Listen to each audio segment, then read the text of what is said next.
Ladies and gentlemen, joining us on the air is one of the team members of the number 4 Pratt & Miller Chevrolet Corvette, guy that we just pleased as punch to call a good friend and somebody I always take dinner to. Tommy Milner, what the hell are you doing tonight, buddy?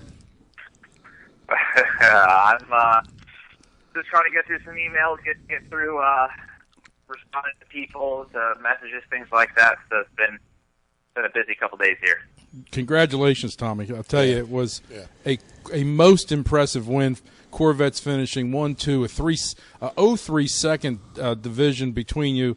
I mean, you're sitting there on the sidelines. You were saying to us that, Ollie was about to give you a heart attack. Can you describe the emotion as that thing came to a close? It's hard to put into words, what you go through there at the end of the race like that. We had a bit of a roller coaster finish. We had, the car was fast all race long, and my last stint in the car before my teammate Marcel Fassler got in for his sort of triple spin, then to give it to Ollie for the last hour and a half or so. We were in the lead, and then Marcel got in a penalty for running the red light at the end of pit lane there. So because you go from feeling really good, we're in a good spot, even though there's still a lot of time to go. You feel pretty good about the car, and then all of a sudden, here you are almost lapped down again. And then just kind of watching Marcel and Oliver kind of fight back to get back up to the front, and then to be there in the pit lane with 30 minutes to go and realizing that you're in a pretty good position here to maybe get a win. And it's to follow the last 30 minutes of that race with Oliver getting by the Porsche for first, and then watching Antonio battle his way past the Porsche, and then realizing pretty quickly that we're going to have a pretty big fight in our hands here for the last 20 minutes of the race or so, and then of course watching Antonio as he normally does, put some pretty fast laps in there at the end to catch Oliver, and just the heartache that you feel those last 10-15 minutes of watching every single TV screen as close as you can, watching for traffic, watching to see what's happening, and just hoping and willing on however you possibly can in Oliver at the end there to get that win. Hey, Tommy, this is Craig. Congratulations. Hey, thanks. Hey. When you're sitting there and you're watching Ollie Gavin driving the car like that, do you kind of wish you were behind the wheel at that point? Yeah, I think every driver wishes in that position wishes they were in the car at that point. In the end, I'm glad I wasn't in the car because Oliver did a fantastic job, and I don't want to find out what the outcome would have been had I been in. I think I would have done as good of a job as he did, but I think for how the race turned out there at the end, it was pretty much perfect. So it's hard to sit there and watch. You always feel like you kind of want to be in the car there at the end. You want to have a hand in the outcome. I felt really good all race long. It seemed like my pace was good, things like that. So when I raced against Antonio a little bit earlier in the race, was able to get to pass him and to kind of hold him at bay. So once I saw that he had gotten by the Porsche, I was hoping that Ollie could do it, and I felt like I could have done the job as well. But that's an immense amount of pressure for Oliver to have to hold your teammate off like that, and especially Antonio's been super fast these last couple of years. So that was by no means no easy task, and Oliver did a fantastic job. But I can imagine sitting there watching from pit lane. It'd be like watching someone kissing your girlfriend. Dave? Hey, Tommy, congratulations, man. You guys, well-deserved victory for you guys. And, oh, God, I wish it was us, but it was you guys. And like I said, well-deserved. But, Tommy, it's a long race. Anything can happen. Were there any close calls that you can tell us about during the race?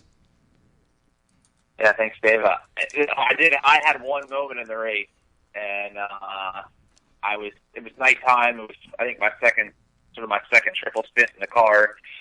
I was just behind. I think the 3 car was leading, and one of the 911 Porsche was in second. I was in third, and my run previous, my first stint in the car, triple stint I did in the car, I was able to sort of run up front and pass the Porsche, pass the Ferraris, and then in the nighttime there, whoever was in the Porsche was giving me a hard time, was going quick for sure, and so I was had just accepted I was just going to sort of just run with them and just stick with them, and that'd be fine, and for that long of a race, and fighting super hard, and I went for the brakes in turn 3 and locked up a little bit and realized pretty quickly that I was approaching the corner faster than I needed to be to make it safely without making contact with the Porsche. So I tried to sort of just release off the brakes and get in the corner and not make contact. And I think he kind of thought I was trying to going for a pass, defended a little bit and made pretty good contact actually. But luckily it was just basically door to door, and it wasn't any effect on our car or their car. Mm-hmm. I felt pretty stupid after that. I wasn't really trying to make a pass there, and to make contact with whatever it was 14 hours ago in the race, it was pretty stupid. And I let my team know that I was an idiot in the car at that point, and that was more so just sort of a wake up call for myself that needed to be, it needed to be perfect for this race to have a chance. Yep. Yeah. Hey, you're listening to Pits Racing Radio. On the air with us is the winner on the Pratt & Miller number 4 Chevrolet Corvette, Tommy Milner. Tommy, we were sitting in the media center with about a half an hour to go, and the word went through the media center like lightning that Doug Feehan, the team manager, said, go for the checkers to both you in the 3-car and the 4-car. What does that do to your psyche as a driver sitting on the sidelines when the team manager just says go for it and you guys are that tight? I mean, we all thought you all deserved the win in the 4-car because the 3-car had such a good season last year, and then all of a sudden he's saying just go for the checkers, just don't hit anybody. Yeah, well, when you're the lead car and a 2-car team, and the team says to go racing, you're thinking they're crazy, and if you're in second place, you're thinking they're the smartest people in the world. That's right. So, Feehan and Jim Campbell and Mark Royce and Doug Louse, those guys all got together and had a little powwow and talked about it. And amongst them, it was decided that we were going to let the 2 cars race. And it all worked out perfect, for sure. I mean, I think we sort of made that race, the whole race, even though there was some great racing all race long.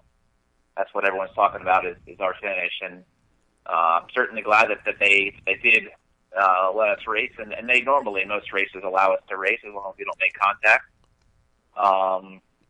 It would have been easy for them just to say, with 10 minutes to go that we would just kind of run nose to tail. But you can't forget that the Porsche was not too far behind. And the only reason we had the gap there at the end with the Porsche was because both those guys were driving so hard at the end. I mean, both cars were setting fast laps of the race at the end because, as we all know, there's nobody that you want to beat more than your teammates. And while we're all really good friends, we all want to beat each other, and it's a very friendly rivalry that we have between the cars and all the drivers. And you saw two of the best GT drivers in the world, pushing at their absolute maximum at the end there, and we got a hell of a show. Tommy, I just want to give you a little bit of trivia background here, and I want to let you know that when the Ford GT40 came out in the 60s, in its first race, it only went 2 laps. Like same this year? Yeah. Now, Tommy, you guys are going over to Sebring, and that'll be the next race, the 12 Hours of Sebring. You guys do you have any testing or anything planned before that, or what do you have planned before the next race? Yeah, we have some testing planned. Actually coming up here pretty quickly. So that'll be good for our third driver guys, for Mike Rockefeller in the 3-car and Marcel Fassler in the 4-car.